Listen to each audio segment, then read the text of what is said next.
লোকসভায় তৃণমূলের দলনেতা ছিলেন অভিষেক বন্দ্যোপাধ্যায়। তৃণমূল সাংসদদের পাশে কোনোদিন তিনি দাঁড়িয়েছেন?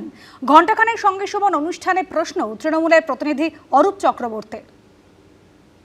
তৃণমূল কংগ্রেসের সিদ্ধান্ত নেন মমতা ব্যানার্জি বা অভিষেক ব্যানার্জি, আমরা তাই জেনে এসেছি এবং আমরাও বলেছি। এই যে কুণালদার বক্তব্য দেখাচ্ছেন, কুণালদারই স্টেটমেন্ট ছিল মমতাদির নেতৃত্বে অভিষেকের সেনাপতিত্বে, এই কয়েনেসটা তো আমরাও বলেছি।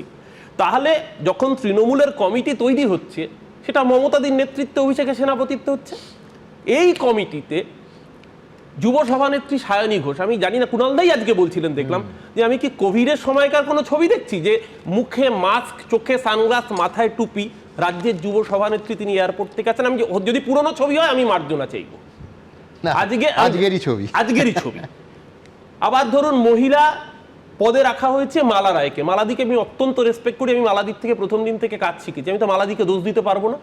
মালাদি যখন হেকেল ধরেন, মালাদির কিছুদিন আগে আমি সুমন আগের সাথেও বলেছি, নি রিপ্লেসমেন্ট অপারেশন হয়েছে, মালাদি ভালো করে হাঁটতে পারেন না। মালাদির বিরুদ্ধে অ্যাটেম্পট টু মার্ডার হয়েছে, কেস ফাইল হয়েছে, মালাদিকে কোর্টে গিয়ে জামিন নিতে হয়েছে। আমার প্রশ্ন তো এখানে যে মালাদি মেম্বার অফ পার্লামেন্ট, পার্লামেন্টে তৃণমূলের প্রতিনিধি দল, পার্লামেন্টের দলীয় নেতার নাম ছিল অভিষেক বন্দ্যোপাধ্যায়, পার্লামেন্টে একটা নিন্দা প্রস্তাব তৃণমূল কংগ্রেস এনেছিল, মালাদির পাশে দাঁড়িয়েছিল।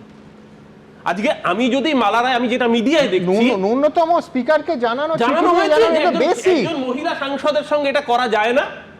আজকে যদি আমি জানি না এখনো সত্য, যদি মালারায় বিরোধী ব্লকের সাথে সই করে থাকেন, মিডিয়ায় দেখেছি, আমি জানি না, তাহলে আমি মালারায়কে দোষ দিতে পারবো না তো।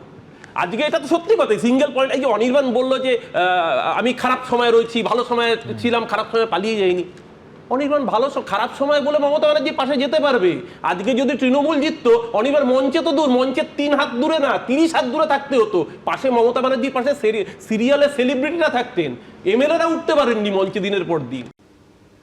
দীর্ঘদিন ধরে তৃণমূলের ক্রাইসিসে মমতা বন্দ্যোপাধ্যায় যার ওপর ভরসা করেছেন, সেই কল্যাণ বন্দ্যোপাধ্যায়কে এবার কার্যত উপেক্ষা করলেন অভিষেক বন্দ্যোপাধ্যায়, যার জেরে অপমানিত আহত হয়ে মামলা থেকেই সরে গেলেন বর্ষিয়ান আইনজীবী কল্যাণ বন্দ্যোপাধ্যায়। নেত্রীকে আলটিমেটামও দিলেন তিনি। কিন্তু আমাকেও তো চোচ্চ শুনতে হচ্ছে ওর জন্য, মানে অভিষেক বন্দ্যোপাধ্যায়ের জন্য আপনাকে। কোর্ট, ক্রাইসিস, কল্যাণ, তৃণমূলে দীর্ঘদিন ধরেই এই 3টে শব্দ কার্যত সমার্থক। যে কোনো ক্রাইসিসে, যে কোনো জটিল মামলায় মমতা বন্দ্যোপাধ্যায় যার উপর ভরসা করেছেন তিনি কল্যাণ বন্দ্যোপাধ্যায়। দশকের পর দশক ধরে কোর্টে অবধারিতভাবে যে মানুষটাকে গায়ে কালো কোট চাপিয়ে তৃণমূলের হয়ে সওয়াল করতে দেখা গেছে তিনি কল্যাণ বন্দ্যোপাধ্যায়। সেটা তৃণমূল বিরোধী থাকাকালীন সিঙ্গুর নন্দীগ্রামের মতো মোড় ঘুরিয়ে দেওয়া মামলা হোক, কিংবা এসআইআর বা আইপ্যাকের মতো সাম্প্রতিক হাই প্রোফাইল মামলা।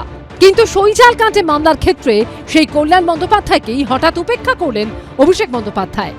সত্যি কথা, অভিষেক ব্যানার্জি দিদির ব্লাড রিলেশন, ভাইপো, কিন্তু 40 বছর আমরা দিদির জন্য খেটেছি, আমাদের সঙ্গে ব্লাড রিলেশন নয়, কিন্তু দিদিকে আজকে বুঝে নিতে হবে। 8এর দশকের শুরুতে আইনজীবী হিসেবে ক্যারিয়ার শুরু করেন কল্যাণ বন্দ্যোপাধ্যায়, অর্থাৎ 40 বছরের বেশি আইনজীবী হিসেবে প্র্যাকটিস করছেন। তৃণমূলের ক্ষমতায় আসার রাস্তা তৈরি করেছিল সিঙ্গুর নন্দীগ্রাম। তবে এসব ইস্যুতে কোর্টে তৃণমূলের হয়ে আইনি লড়াইটা যিনি চালিয়েছিলেন তার নাম কল্যাণ বন্দ্যোপাধ্যায়। বিধানসভা ভোটের আগে আইপ্যাক মামলায় তৃণমূল যখন প্রশ্নের মুখে, তখন সেই মামলায় মমতা বন্দ্যোপাধ্যায়ের হয়ে সওয়াল করেছিলেন কল্যাণ বন্দ্যোপাধ্যায়। ভোটের আগে মমতা বন্দ্যোপাধ্যায় যখন এসআইআর নিয়ে সওয়াল করতে সুপ্রিম কোর্টে পৌঁছে গেছিলেন, তখনও তার পাশে ছিলেন সেই কল্যাণ বন্দ্যোপাধ্যায়। এবার অভিষেক বন্দ্যোপাধ্যায়ের আচরণে তিনি অপমানিত আহত হয়ে মামলা থেকেই সরে গেলেন। এখানে বসগিরি করার জায়গা থাকে না, সম্মান শ্রদ্ধা সবাইকে করতে হয়। একটা 45 বছর আমার প্রফেশন তাকে এইভাবে ডিসরেসপেক্ট করছে, এত অ্যারোগেন্সি কেন মানতে যাবো?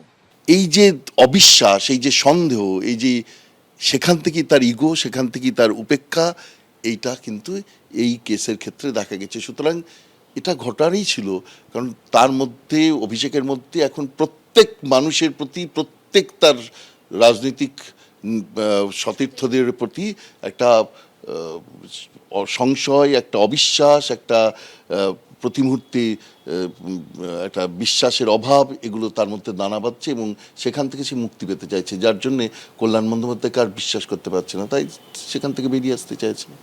বহু ক্রাইসিস থেকে তৃণমূলকে উদ্ধার করা কল্যাণ বন্দ্যোপাধ্যায় এবার নেত্রীর সামনে আলটিমেটাম দিয়েছেন, হয় তিনি নয় অভিষেক বন্দ্যোপাধ্যায়। কি করবেন মমতা বন্দ্যোপাধ্যায়? আজকে কল্যাণ বন্দ্যোপাধ্যায় যে আলটিমেটাম দিয়েছেন, আমার মনে হয় আজকে একটা খুব ক্রিটিক্যাল দিন তৃণমূল কংগ্রেসের প্রতি, যে মমতা বন্দ্যোপাধ্যায়কে এইটা নিতেই হবে, এই কলটা, যে উনি কার সঙ্গে আছেন, উনি তার সারা জীবনের দলীয় কর্মী নেতৃত্বের সঙ্গে আছেন, নাকি উনি একজন রাজনৈতিক রোবটের সঙ্গে আছেন। তার কারণ অভিষেক বন্দ্যোপাধ্যায় যদি রাজনৈতিক পরিণত মস্তিষ্ক থাকতো, একটু চিন্তা ভাবনা করতেন, তাহলে এই ধরনের পদক্ষেপ, হঠকারী পদক্ষেপ হঠাৎ করে নিয়ে কল্যাণ বন্দ্যোপাধ্যায়কে বিক্ষুব্ধ করতেন না। রাজনৈতিক অস্তিত্ব রক্ষার লড়াইয়ের মধ্যেই আরও এক ধর্ম সংকটে মমতা বন্দ্যোপাধ্যায়। অর্ণব মুখোপাধ্যায় ও দীপক ঘোষের রিপোর্ট, এবিপি আনন্দ। এবিপি আনন্দ, এগিয়ে থাকে, এগিয়ে রাখে।